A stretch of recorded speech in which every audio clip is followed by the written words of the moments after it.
Sa kanto ng bahay ni na Dave, nagbukas ang isang barbecue stand. Pinamumunuan ito ng isang babaeng kilala lamang bilang Sexy.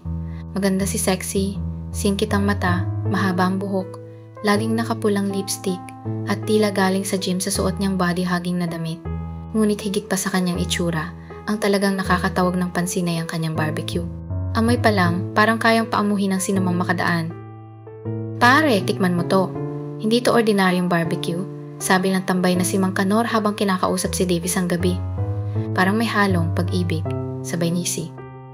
Si Dave, isang dating doktor na na-dismiss sa trabaho dahil sa kasong sexual harassment na hindi pa napatutunayan, ay ngayon houseband at YouTube animator. Mahirap ang simula para kay Dave, ngunit dahil sa tiyaga at suporta ng asawa niyang si Leah, nagawa niyang maging matagumpay sa kanyang streaming. Ngayong Disyembre, papalapit na ang Pasko, abala siya sa paggawa ng content para sa kanyang channel. Ngunit isang gabi, nadaan siya sa kanto. "Sir, tikman mo, libre ang unang stick para sa mga gwapo," sigaw ni Sexy habang nakangiti. Sa una ay nag-alangan si Dave, ngunit sino ba namang tatanggi sa libreng barbecue? Kaya tumikim siya. Tama si Mang Kanor. Hindi ito ordinaryo, parang may kakaibang sarap na tila hinihigop ang lahat ng pagod at problema niya. "Ang sarap nito sabi ni Dave. "Anong sikreto mo dito?" Ngumiti lang si Sexy at nagbiro. "Secret ingredient yan. Kung gusto mo pa, balik ka lang."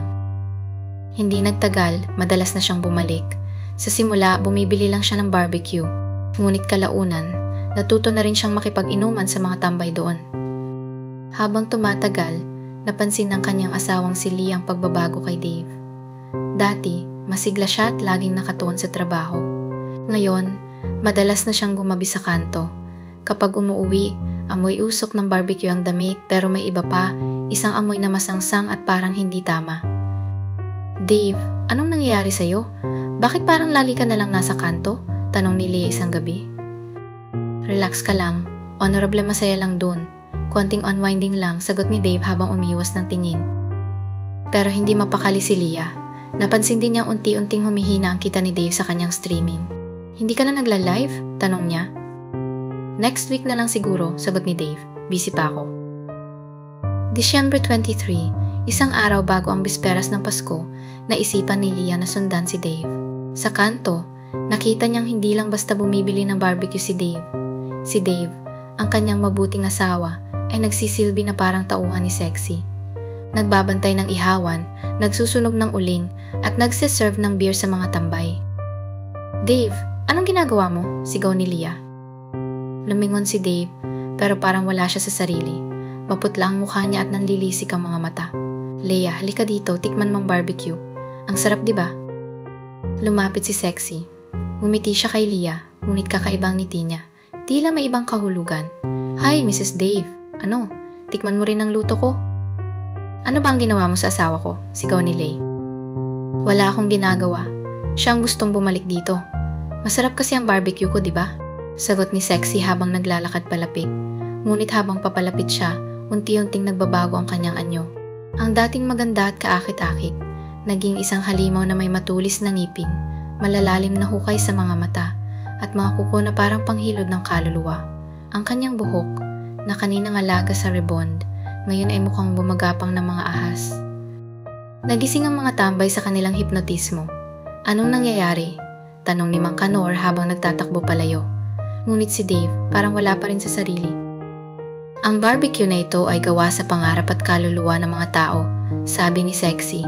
"Kapag nalasahan mo ito, unti-unti mong ibinibigay ang iyong sarili sa akin. Walang makakatakas." "Hindi totoo yan," sigaw ni Leah. "Tingnan mo ang asawa mo," sagot ni Sexy. "Lumalapit siya sa akin hindi dahil sa barbecue, kundi dahil gusto niyang takasan ang bigat ng buhay niya. At ngayon, akin na siya."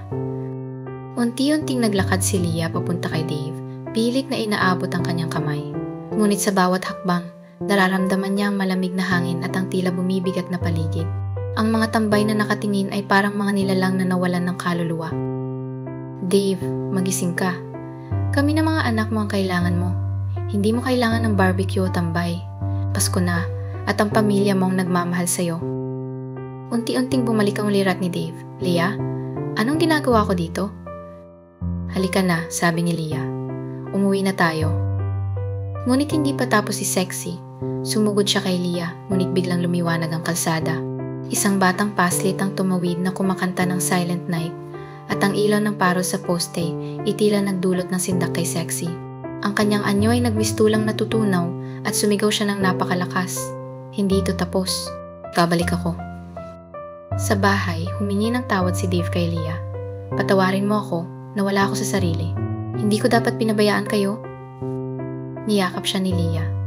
Ang mahalaga, bumalik ka. Ang Pasko ay para sa pamilya at mas mahalaga ang pagmamahalan kaysa sa anumang tukso. Si Dave ay bumalik sa kanyang streaming, mas determinadong magbigay ng kasiyahan at aral sa kanyang mga manonood.